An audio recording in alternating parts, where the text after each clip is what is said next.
Vivre FM podcast. On va parler des entreprises ce matin et on va parler de la diversité en entreprise avec un aspect particulier. 10 millions de Français sont aujourd'hui atteints d'une maladie chronique.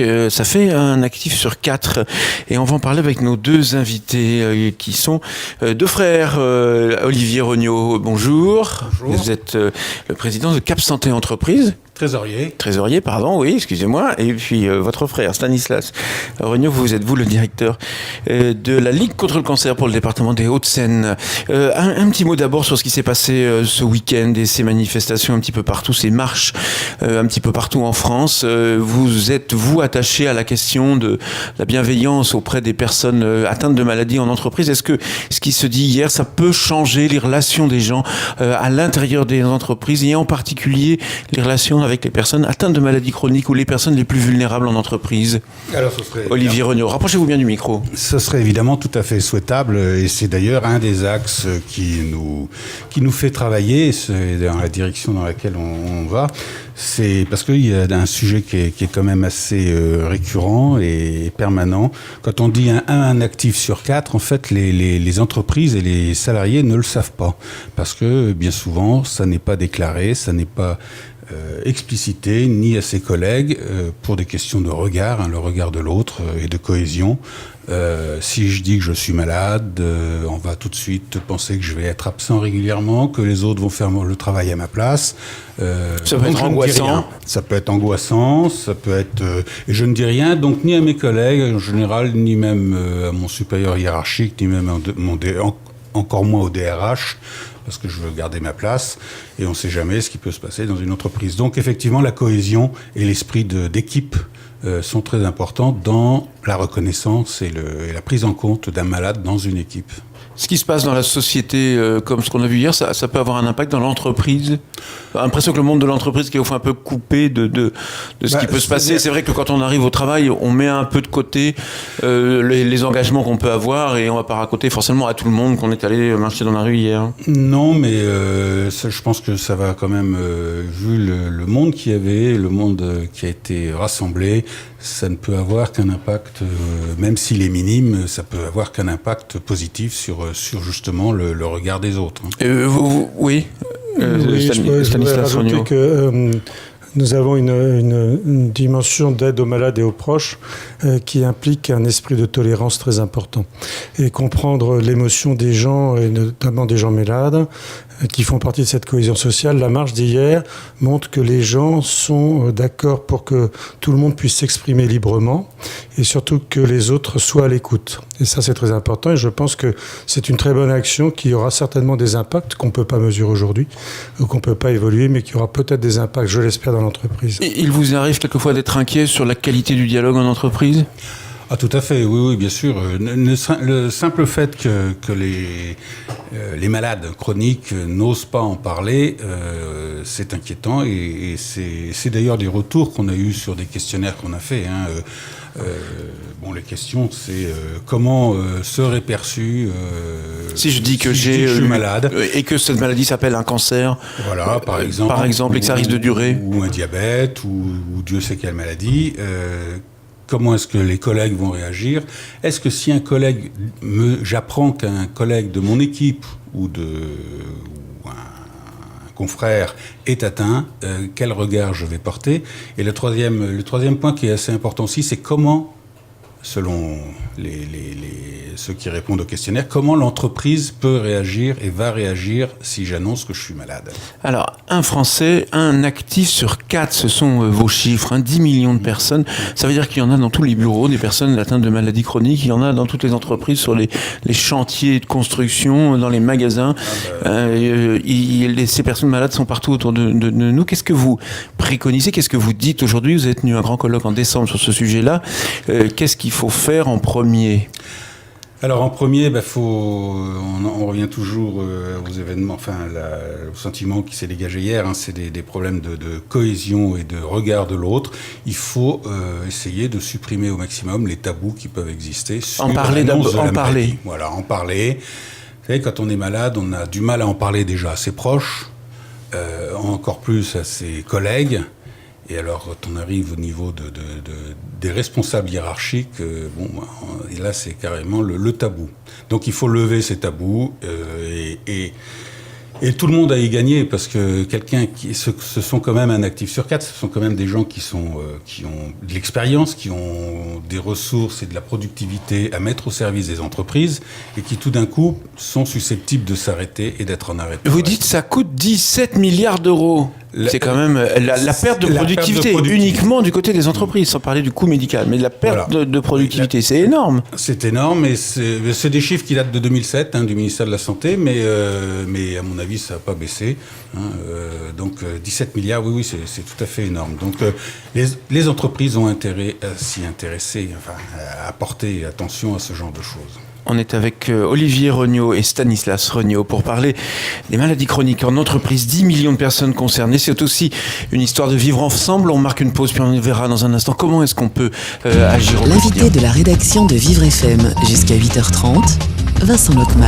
Ensemble en entreprise ce matin, ça pourrait être ça notre thème de cette matinée. Ensemble avec les personnes atteintes de maladies chroniques. Nos invités, Olivier Regnault, vous êtes le trésorier de Cap Santé Entreprise, une organisation qui travaille justement pour permettre aux personnes malades de rester dans l'emploi. Et puis Stanislas Regnault, vous êtes le directeur, vous êtes son frère, vous êtes le directeur de la Ligue de la lutte contre le cancer pour les Hauts-de-Seine. Alors qu'est-ce qu'on peut faire?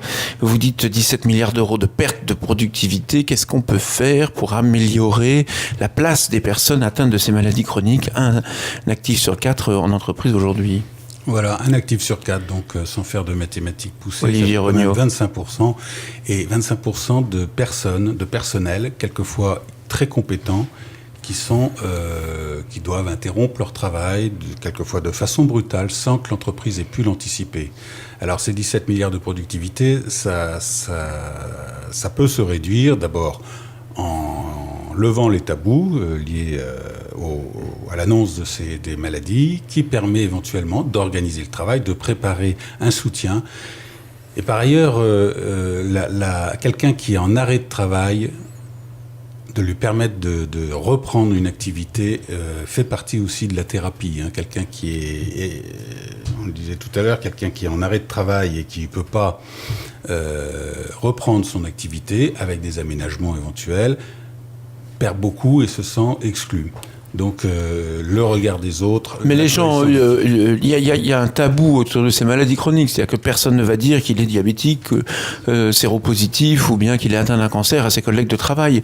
Est-ce que les gens n'ont pas raison de se méfier parce que l'expérience montre que, bien souvent, ils sont mis à l'écart?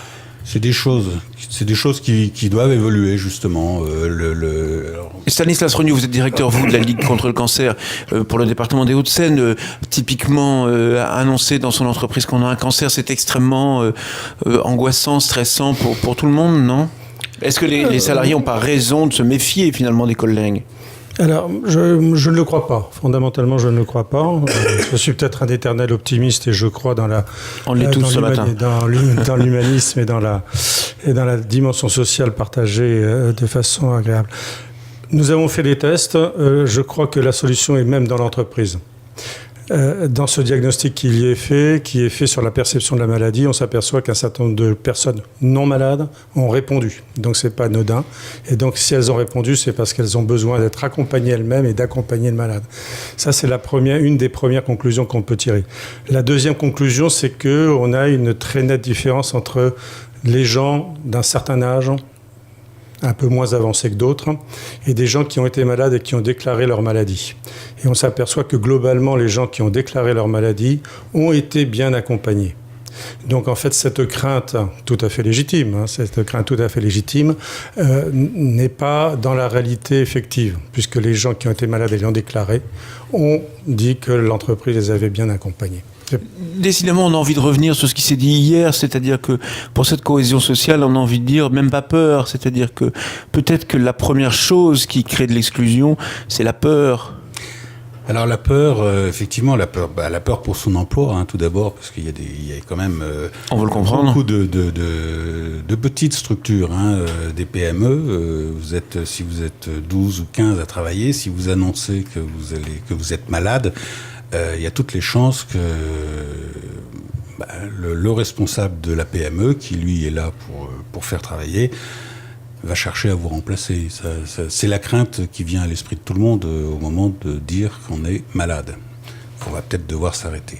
Donc c'est aussi légitime, mais comme on vient de le dire, les malades qui ont déclaré leur maladie ont été bien accueillis. Ça veut dire quoi ? Ça veut dire que pour le malade, qu'est-ce que vous leur dites, Stanislas Regnault, à la Ligue contre le cancer ? Qu'est-ce que vous leur dites ? Est-ce qu'il faut expliquer à ses collègues et dire voilà où j'en suis, voilà les traitements que je suis, voilà les risques d'absence ? Est-ce qu'il faut aller jusque-là ? Alors la première chose que je dis, c'est qu'une maladie grave et une maladie chronique, on ne peut pas la cacher éternellement. À un moment ou à un autre, des absences répétées, des traitements éventuellement lourds font que cette maladie, inéluctablement, devra être annoncée. Donc pourquoi attendre, je dirais reculer pour mieux sauter, si j'ose dire, pourquoi attendre 2 mois, 3 mois ou 4 mois pour annoncer quelque chose que l'on connaît déjà, qui perturbe un petit peu l'équipe et l'entourage professionnel. Vous savez, je crois que le contrat de travail, c'est une chose importante sur le papier, mais je crois qu'au départ, le contrat de travail, c'est une relation de confiance. Cette relation de confiance, elle existe.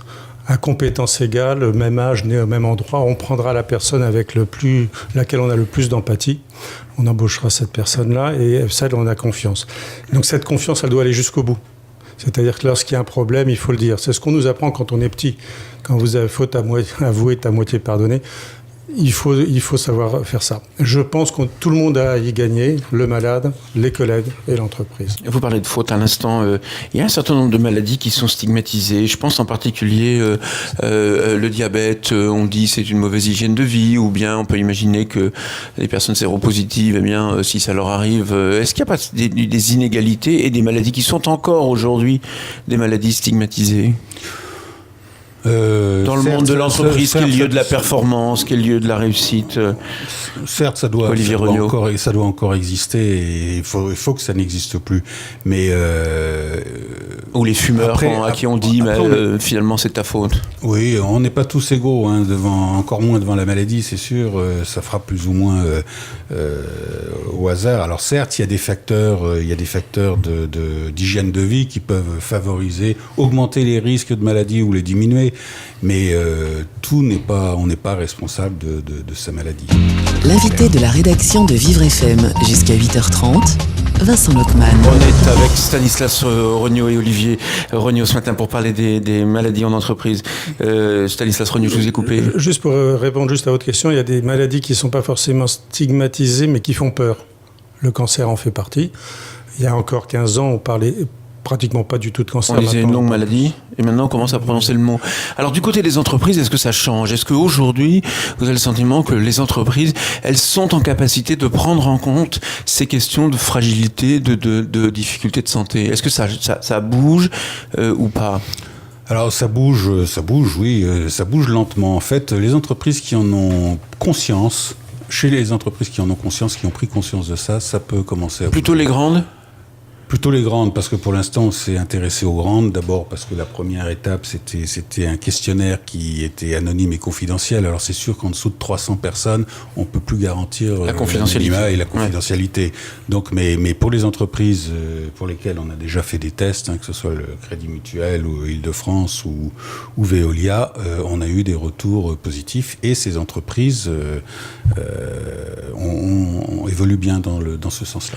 Est-ce que la loi de 2005 et la loi de 1987 sur l'obligation d'emploi des travailleurs handicapés, c'est-à-dire que l'obligation des travailleurs handicapés, qui ne sont pas forcément les mêmes que ceux qui sont atteints d'une maladie chronique, est-ce que c'est une loi qui permet aussi de faire changer le regard sur ces maladies chroniques qui, encore une fois, ne sont pas forcément des handicaps ? Je ne suis pas sûr que ça change beaucoup le regard, parce que tout ce qui est... C'est très difficile d'imposer de la cohésion et un regard de l'autre plus favorable par de la législation en légiférant. Je suis pas sûr que ça apporte beaucoup. Mais c'est sûr que c'était un progrès.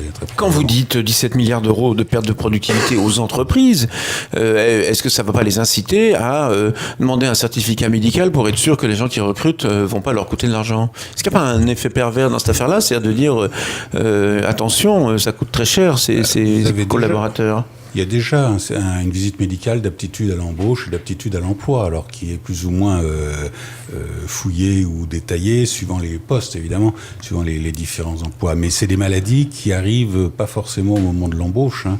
C'est des maladies qui peuvent arriver. Est-ce qu'il y aurait un risque là mais on peut imaginer que des gens de 40, du coup, ou 50 ans, ils aient un plus fort risque de présenter des maladies chroniques et du coup d'avoir plus de difficultés à être recrutés. Je pense que là, sur ce domaine, il y a déjà des textes législatifs pour éviter les discriminations liées à ce genre de choses. Hein. Alors est-ce qu'on peut toujours les contourner? Mais non, là, je pense que c'est déjà... je pense pas qu'il y ait de risque aggravé là-dessus. À l'inverse, est-ce que les entreprises ont des ressources pour permettre de limiter cette perte de productivité ? Ah bah il y a des ressources, il y a des actions à mettre en place possibles. Tout à l'heure, je parlais d'une absence, de compétences, donc peut aussi s'anticiper. On peut former un remplaçant si on est prévenu suffisamment tôt. Vous avez des maladies qui nécessitent un arrêt quelquefois assez brutal si ça a été caché, alors que si on l'annonce suffisamment tôt à l'avance, il y a une possibilité de formation ou de recrutement.